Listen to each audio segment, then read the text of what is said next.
Hello, everyone. Two Guys, 4 Cents. First episode that is live in person. Steven, how do you feel? Eric, it's a little weird. I'm not going to lie. I know that I am absolutely tripping out right now. It's weird. I mean, I know that this was the goal all along. Sure. It's still kind of weird. Still kind of weird. Our faces are on YouTube. Our faces are on YouTube. That's right. We're going to start posting on YouTube. Expose us to a bigger audience. That's always the goal as well. Yeah, that's right. That's right. Because we want more people to listen, more conversation, you know? More conversation, more deep, difficult conversations to have that find meaning for you. Mm-hmm. Speaking about meaning, Yes. What's the meaning of this episode? Well, we're going to get into some tough subjects. I think the next few episodes, we're going to talk about depression and anxiety. Mm-hmm. A very chaotic subject with a lot to talk about. Very serious. I'm very passionate about mental health. It's a real difficult subject. I mean, because there's, especially with COVID right now, there's a lot of people going through it. I mean, there is normally a lot of people going through it. Well, I think, like you said, during COVID, it affected us. I mean, listen, we're social beings, and all of a sudden, when we're on lockdown and we're not allowed to do the things that we normally would do, that has for sure impacts on lives, and you've definitely seen the impacts. So let's get into it. Here's our 2 cents.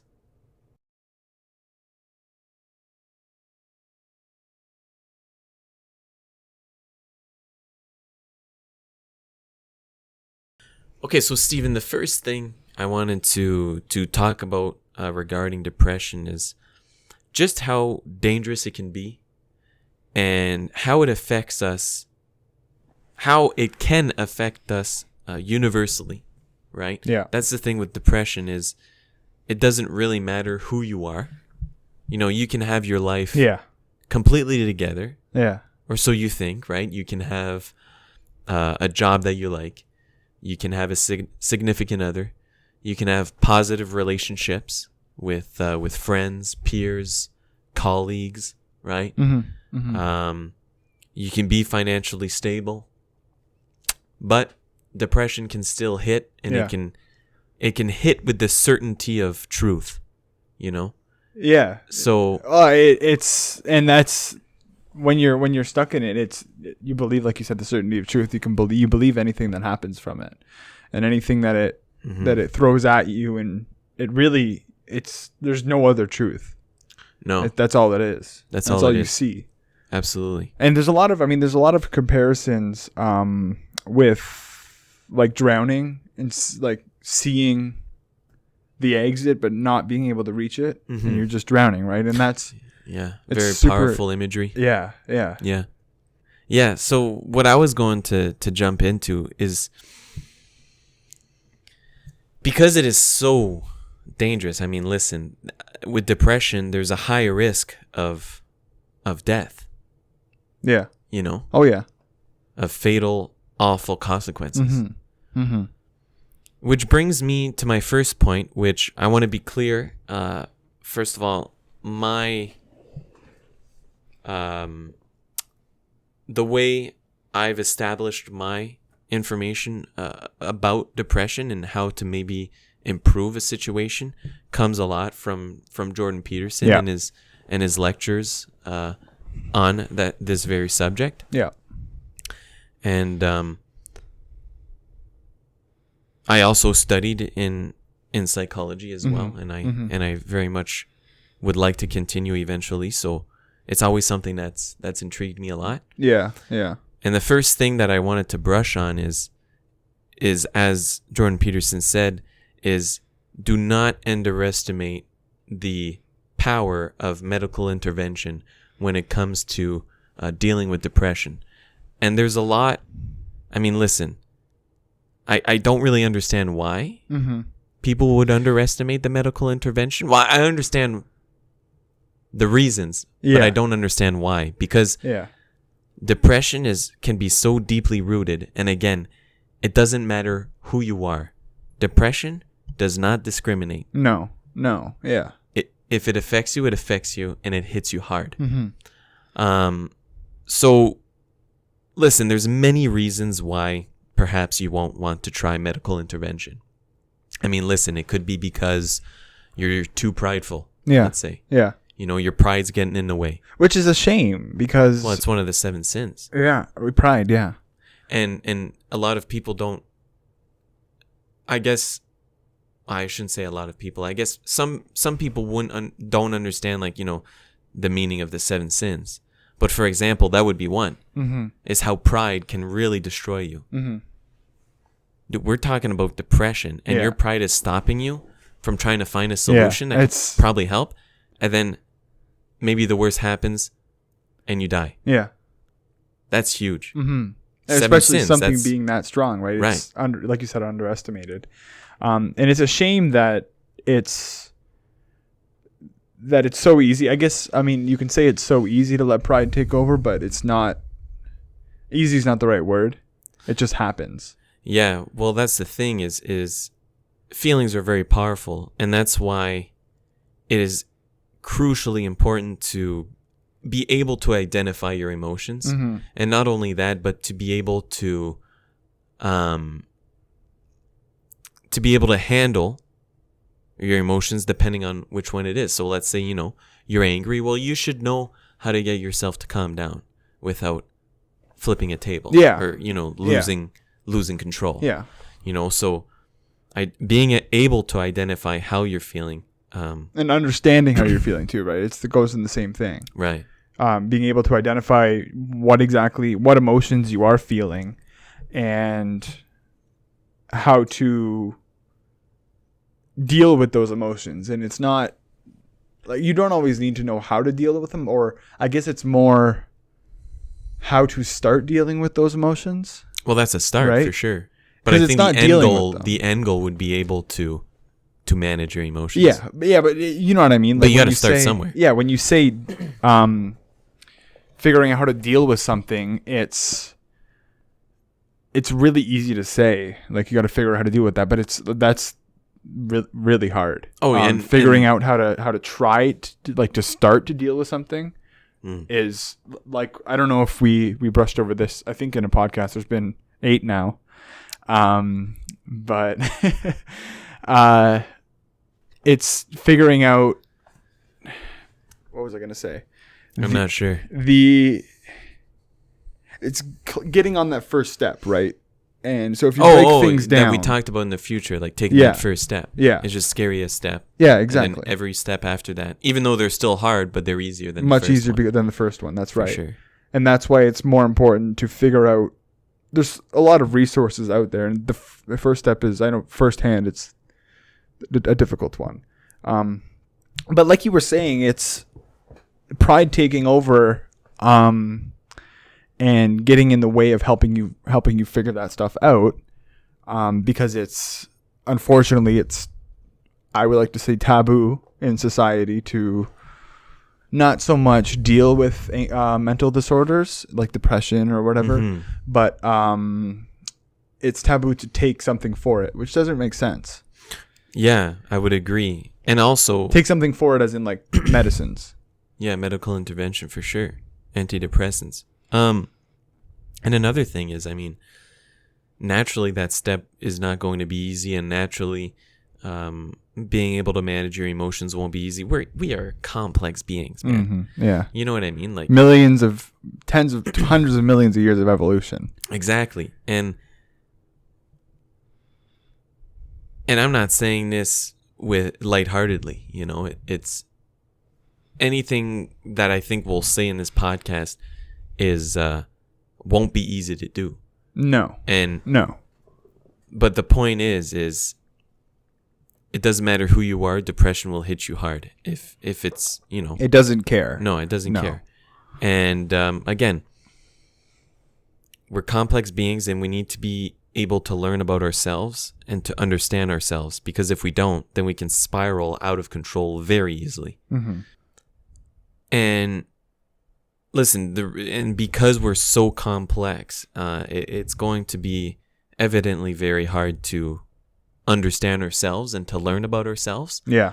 But if we don't, it's very easy to go spiral down out of control. Yeah. For sure. Yeah, it is.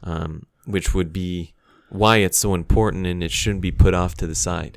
You know? And it's down that rabbit hole. In the video that we watched together, things just stack on each other, and they all hit you with that same certainty of truth. That's right. That's the word. And this another scary part is depression is multi-dimensional. So yes, primarily it affects you naturally, right? But when that affects you, and to that degree, then it can affect, let's say, a significant other. It can affect your friends. It can affect your family, which in turn slowly but surely starts affecting the community. Yeah. Multidimensional. Yeah. Depression has huge impacts. It doesn't stop at just the individual. No, it doesn't. Right. No.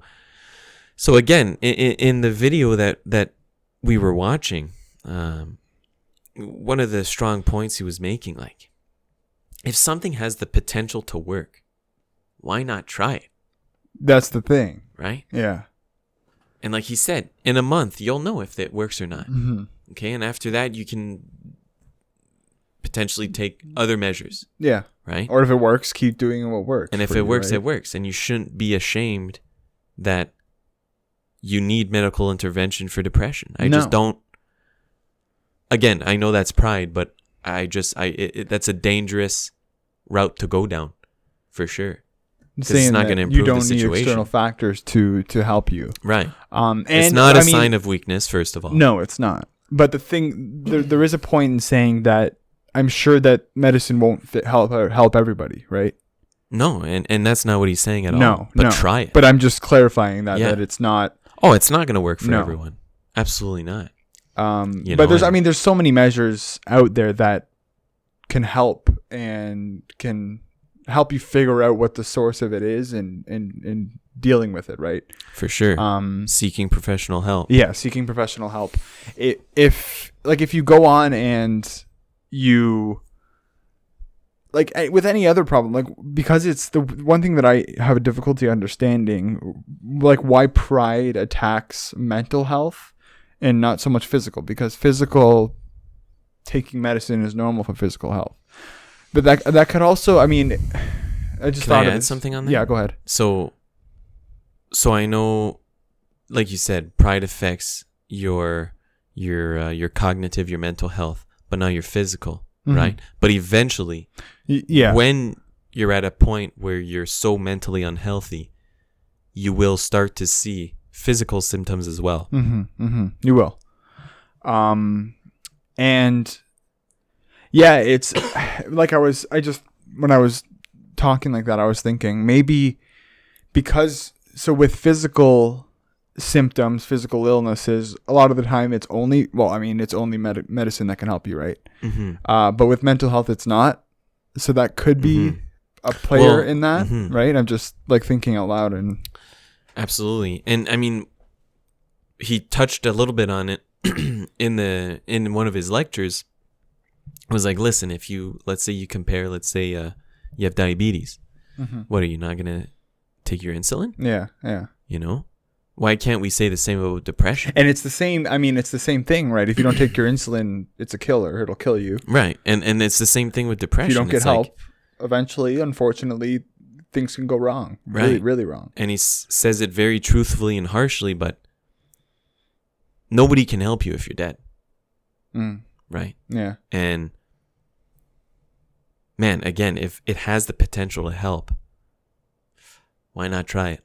Yeah. Again, like you said, naturally it's not going to work for everyone, but it just goes to show you that it shouldn't be, you hear, sometimes you hear society say, oh, everyone's on antidepressants, they're so easy to get. Yo, man, I don't know anyone who has taken that decision lightly.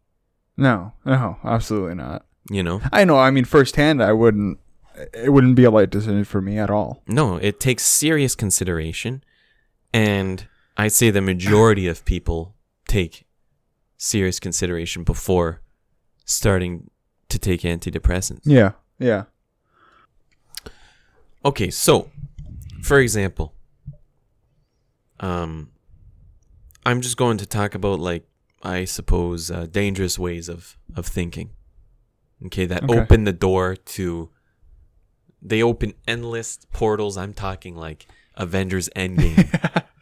Portals to other universes and dimensions. Yeah, the final fight. You see like 15 portals opening up. And there's and it's all your reinforcements emotions coming in, right? Right. So what do I mean by that? Well, let's take the example that Jordan Peterson made. Let's say you're at university or you're at college.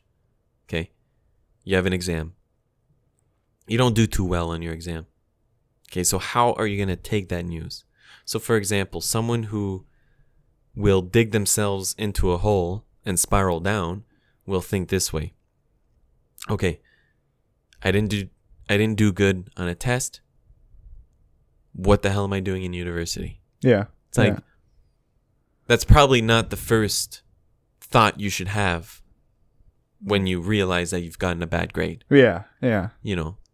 Probably not the best thought. No, it isn't. And it's painting a negative picture over everything. It's making, it's starting down that rabbit hole, right? Mm-hmm. Like it's starting, and you'll constantly be, once you open that gate, you'll constantly be comparing yourself and saying you're not good enough at certain things, and being so much more hard on yourself, right, and not seeing the bigger picture, and not seeing that really this one thing won't make or break it.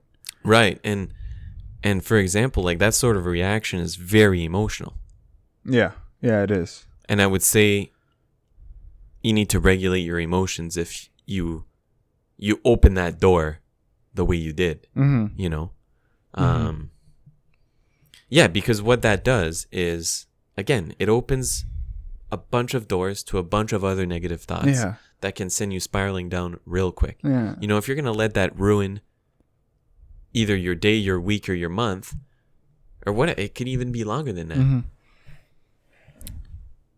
Then you start talking about the layers, right? The layers and the dimensions of your life. So let's say, you go home to your significant other or whatever, you hang out with your girlfriend, your boyfriend. Yeah. But you're stuck. You're stuck in the mud. Yeah. On, I didn't do too good on my test. Oh, that's right. Yeah. And then I didn't do too good on my test. It's going to ruin the progress of my degree. What the hell am I doing in your university? I'm not going to go into the field. My dream job that I'll get. I'm useless. I'm never going to get anywhere. Yeah. But it can spiral. Like, it can spiral sideways too. It doesn't necessarily need to be that. It can be like, I'm failing this. I'm never going to get a good job. My significant other won't keep loving me. Right. Like, stuff like that, right? It's not. The sad reality is the possibilities are endless. Yeah. Yeah. And it's true too. Like, the thing we're just saying, but it's like when that's happening, it's something that's true. Like, it's real. Very. There's no doubting it or denying it. No, again, when you're in that state of mind, it hits you with the certainty of truth. Yeah. And that's powerful. That hits hard. Yeah. And I would also say that affects, as I was about to say, it affects every dimension of your life, right? So, for example, maybe now you're feeling very depressed because of that. Mm-hmm. Now you're starting to isolate yourself from your friends. Yeah. Now you're starting to fight unproductively with your significant other. Next thing you know, right, down the road, well, your significant other has enough of it. Mm-hmm. Right? They leave you. Unfortunate, friends, but yeah. But a reality, right? Yeah. I mean, listen, when you're spiraling down like that, it's very hard. It's like trying to catch a falling knife. Yeah, and it's hard for you to see that you are, and it's also just as difficult for other people to see that you are sometimes. Oh, for sure. I think I learned this in cottage. I learned this at the cottage. Hey, when I was up north, this is what I came back with. Or down south. Yeah. Jesus. When I was in college, 80...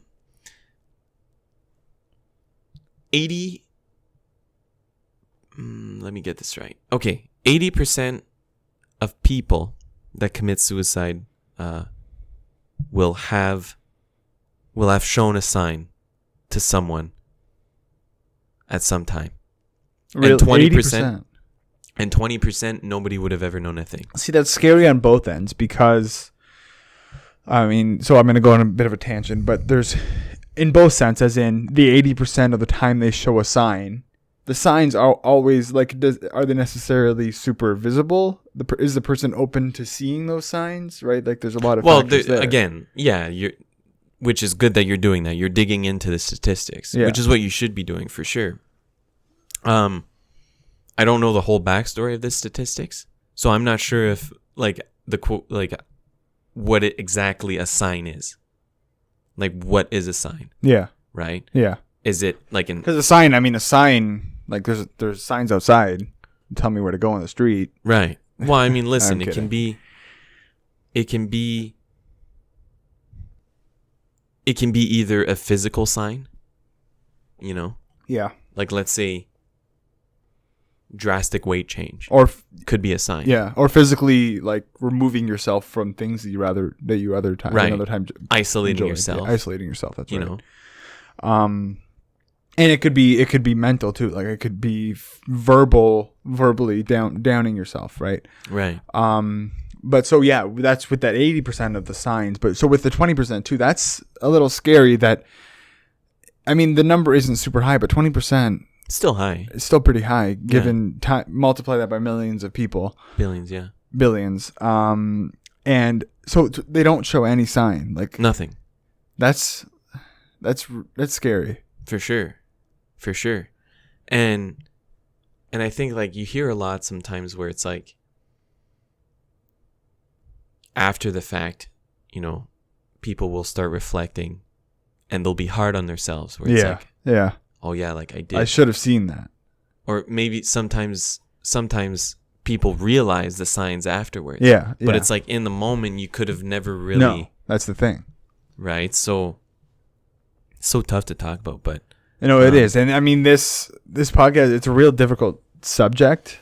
But it's important. It's important, which is because why it's so dangerous. Yeah, it is. And this is just, I mean, like we're no professors. This is just our opinions, and we're voicing our concerns and going on about it, as we do with every other podcast. But I mean, it's always the same thing. Looping. I'm not comparing it to anything, but as it is with anything else, looking at something after the fact, it's so obvious. Yeah, and you can be like so unnecessarily hard on yourself, and you can break yourself down even more if you start really thinking about it. But no, absolutely. Yeah. When you start reflecting back, it's like, oh yeah, I should have done this. Mm-hmm. That's anything in life. Yeah. Anything in life you can look back at and how could I be so fucking stupid? Yeah. How could I have But done again, that? You're opening, when you think like that, you're opening a door to a bunch of on your side too. Yeah. Other problems. Yeah. Yeah. That's how it's a spiral, right? Mm-hmm. So it could be a bad comparison, but so someone, unfortunately, something happened with depression. Somebody lost their life or something happened. Maybe they're in the hospital. Mm-hmm. And then the other person sees that, and it's a ripple effect. So now they might be hard on themselves. Right. You know what I mean? Like, you know what I mean? It's multidimensional. Yeah. For sure. So it's difficult. It's difficult too, because the person who was doing it, like a lot of the time I would feel like they don't want that to happen anymore, right? They don't want to be like that. They don't want to be depressed. So, but it's also difficult to take that first step. And when you're stuck like that, there's no one or the other. It's just, I don't want to feel like that anymore. Right. And you also, usually it's like, again, it's like you just feel useless and you have no place in the world. Mm-hmm. And what use is it of me being? And you're, again, in the video, and what you're seeing, you're seeing all you see is the depressed and in that rabbit hole. Well, all you see is chaos and that's it. And you're no order. No order. That's right. But you're only seeing it through a certain like point of view, right? Like you're not seeing it from the outside point of view, from somebody else's point of view. No. When he gave the perception example. Yeah, the perception example. Yeah. So you're seeing it only, and your vision gets smaller and smaller, and it's like it's tighter and tighter what you see, and that's all it becomes. It encompasses everything. Mm-hmm. But from outsider views, that's not the case. Right. And so, yeah, I mean, it's... And another thing he talked about, which I found interesting, is because, again, it goes back to like the stigma that I suppose that mental health has, you know? Yeah. And which, you hear it a lot. No, sorry, I'm about to talk. Yeah, no, go ahead. Go ahead. So you see it a lot, for example, you know, where it's like people think there's something wrong with their brain, right? However, the thing with depression is it doesn't even have to be genetically ingrained in you, right, to be more exposed to depression. You know how some people are more exposed to depression? So I was going to ask, is that something that can be carried genetically? Yes. It is, okay. It is. Okay. But however, another reason why depression is so dangerous is, for example, problems can send you spiraling down. Let's say, I'll take it. Otherwise, easy problems, right? Like in any other scenarios, it could be just a generic... No, like you could be perfectly fine. Yeah. And then let's say you lose your job. Oh, yeah. Okay. That can send you spiraling down. Yeah. Right? You lose your job. Mm-hmm. Then you're depressed. Yeah. And now you start isolating yourself from your friends. And you're not looking for another job because you're depressed. No, because you're depressed. And then you start picking a fight with your girlfriend or your boyfriend. Yeah. Right? And then the layers keep stacking. Yeah. And as it's getting more and more serious, well, there's no... You're not going to be looking for a job. Things are being pushed away from you too. And now even worse things are happening to you because of one initial problem. Yeah. And now, again, and let's say, like he said in the video, let's say you add a drinking problem in there. Yeah. Or a substance use problem. Yeah. That amplifies it. You start self-medicating. Yeah. Now it's like... Yeah. You're blasting off into hell. Yeah. Into abyssal darkness. And it's very dangerous. Very dangerous. And that's, again, depression is such a wild beast that can take on anyone and in any form. It's just, wow, like the power taboo of something. And the stigma on it. It's like, we got to get away from like, that's what we were saying. Like, we're such complex beings. Yeah. Something really, like, encompassing everything. Thinking about it, like, your brain is powerful. If it can do that to you, imagine what being positive can do. Yeah. You know, well, so you that's a nice twist. On two extremes. Yeah. Right? Like, and me personally, I was talking not in front of my mic. Okay, so here's what, because listen, during COVID and not being able to do as many things as you usually would, I've had a lot of time to self-reflect. And that's one of the things I've done a lot. Yeah.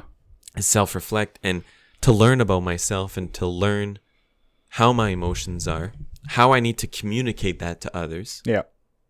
In order to have healthy relationships with people. Yeah. So, for example, the way I motivate myself to try and stay on the more positive light, and this is for me, I'm just talking for me. I also look at the dark path that I could take. Weighing the pros and cons almost, right? Almost, but really going down a dark path. Okay. And using that to motivate me to not go down that path. Yeah. You know? But really, and that... Like, I'm talking like really, like thinking really dark. Yeah, and thinking hard on it, too. Like very brutal thoughts. Yeah. That motivates acknowledging me too. Them. And acknowledging them for sure, that they're there and I can head down that path. Yeah, it's a thing that can happen. Absolutely. And if you acknowledge that's how I, again, when you're trying to navigate through order and chaos, that's what helps me, is what I'm trying to say. And self-reflection too, it's something that's powerful. We already talked about writing in the journal and stuff like that, and analyzing the things, and so if you want to get to know yourself and you want to solve some problems, you need to really understand yourself, and it takes a lot of self-reflection. Yeah, and like one good step would be, like, just a simple step would be, like, during the day, you can like jot down or a resume of like what sort of emotions you felt that day, or what scenario or what situation made you feel what type of way, just to start the ball rolling. Yeah. You know? Yeah. And then you can Continue, maybe compare them. So Sure. this thing happened today and I felt this way. Oh, there's a pattern. Whenever something like that happens, then maybe, this is sort of getting on to another topic, but maybe finding patterns like that and something that makes you happy and makes you feel fulfilled for that day can help you find your meaning. Right. One thing before we change over a bit, is something that I believe is true and is helpful, regarding mental health, is when you have somebody else, that's there and the person is pushing you away, it's really standing your ground as the person that's not depressed in the situation, and standing your ground in the way that really like drill it into the person that you're not going to go away just because, and understand that this is why it's happening. Like I said, it's easier said than done. For sure. And it's easier when looking back at it. But that's what everyone says all the time. It's easier said than done. Yeah. It's easier said than done. Yeah. It's easier said than done. Well, I mean, it's like you can think like that, or you can try and do it, or you can try to do it. Yeah. But there is a fine line too of knowing when to, because it changes based on people too. Like on different people react different ways. So knowing when too much is enough as the external person. Absolutely. Yeah. Because there's a fine line, and also being persistent and being very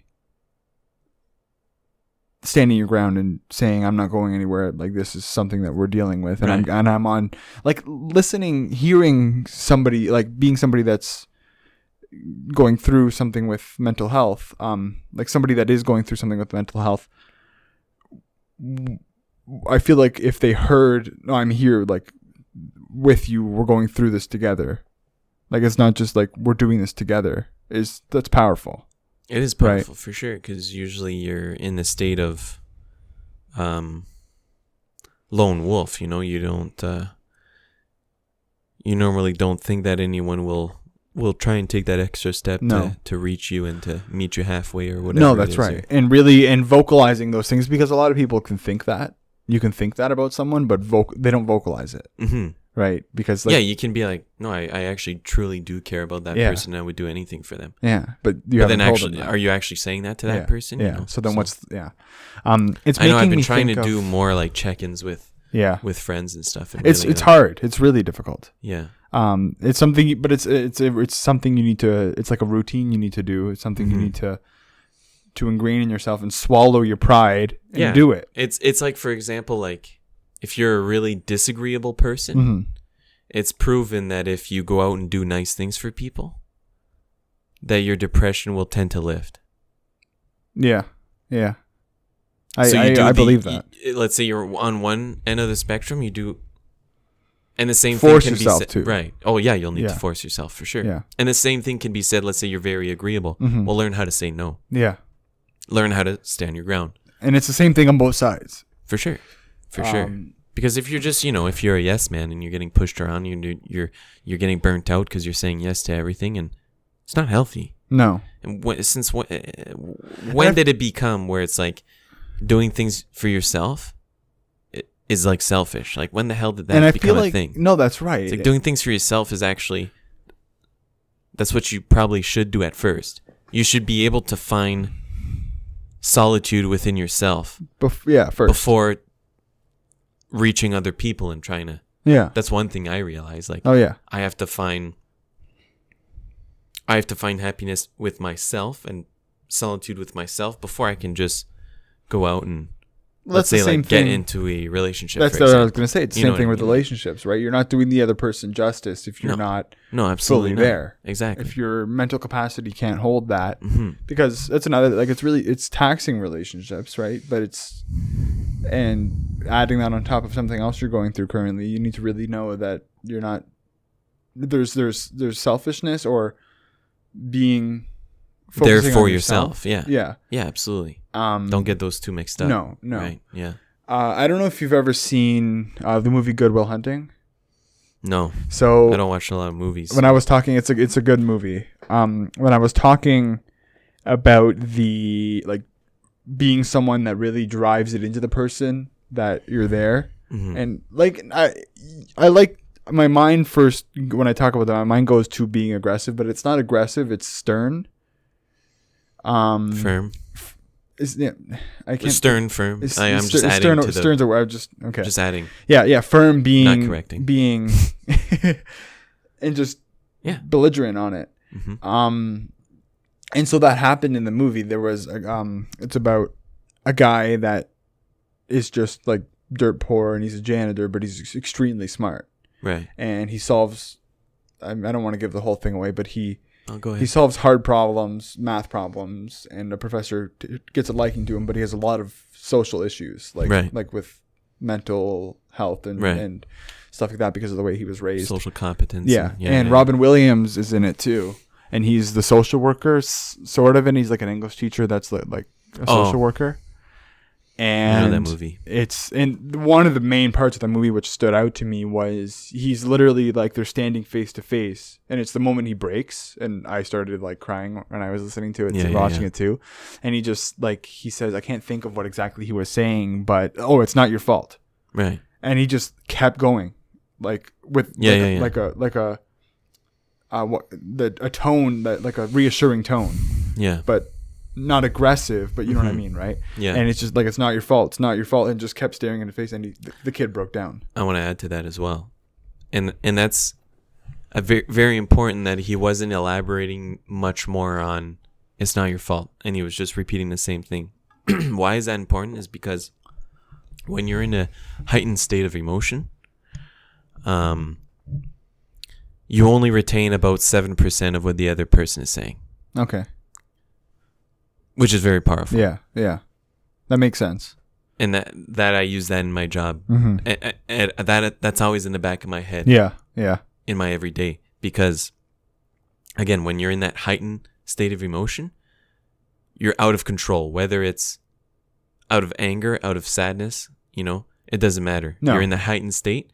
You're not going to retain most of the information that you're saying. So him just saying, it's not your fault, it's not your fault, it's not your fault. And not like, it's not your fault that usually. Yeah. Right. There's no, again, keep it short, keep it clear, stay firm. And just reassurance and saying the same thing over and over. Eventually it's going to click. Something's going to be like, just make you break down. And whatever that thing is.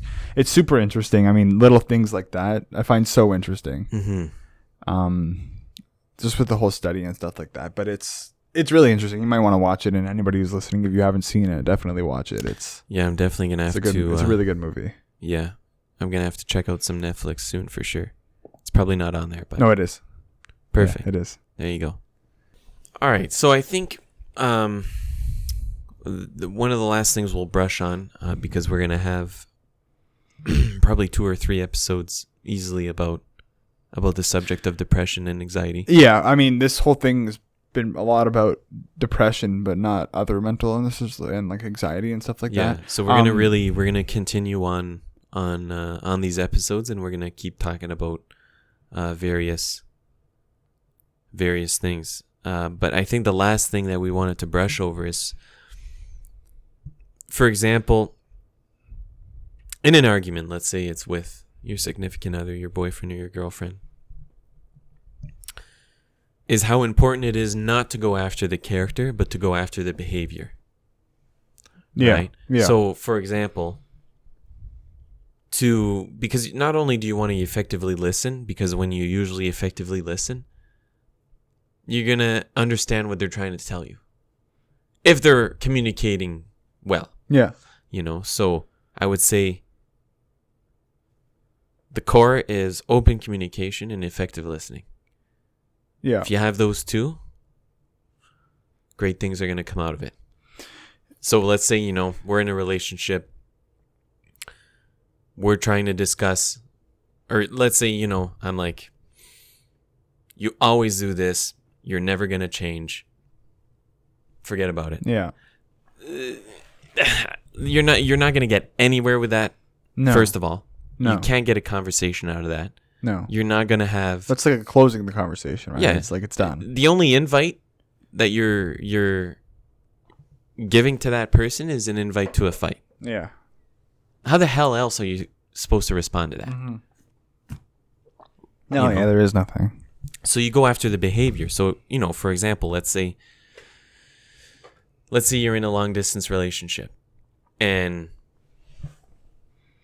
I don't know, you think you and your significant other aren't talking enough in your long distance relationship. Yeah. Or let's say, you're only texting and you're not on a phone call or FaceTime or whatever, and you're only texting. Yeah. Don't go after the character where it's like, you're always texting me instead of calling me. You're always with your friends or whatever. Yeah. It's like, it would be really important for me if 2 to 3 times a week we can call each other on the phone and talk about our day. Yeah. Talk about anything. And it's finding compromise too, right? It's not like going from... It's doing things for each other. Yeah. And Yeah, the next thing you exactly. know, when you're doing that for 15 years, well, shit, it's working. Yeah, obviously it is. Yeah. I'm doing things that you like, and you're doing things that I like. And it's repercussion. And it's giving on each side. A lot of sacrifice on each side as exactly, absolutely. And that's that's definitely a whole difficult thing in itself. Swallowing your pride and doing like sacrifices, stuff that you don't necessarily want to do. But what do you not like more? Like what do you not like talking on the phone more, or do you not like your girlfriend? Right. Do you value your relationship enough that you're willing to do that? Yeah. Yeah. That's up to you. Yeah. And at the end of the day, it's not, it may seem like a little thing. Yeah. Oh, I don't really want to video check. I don't like that.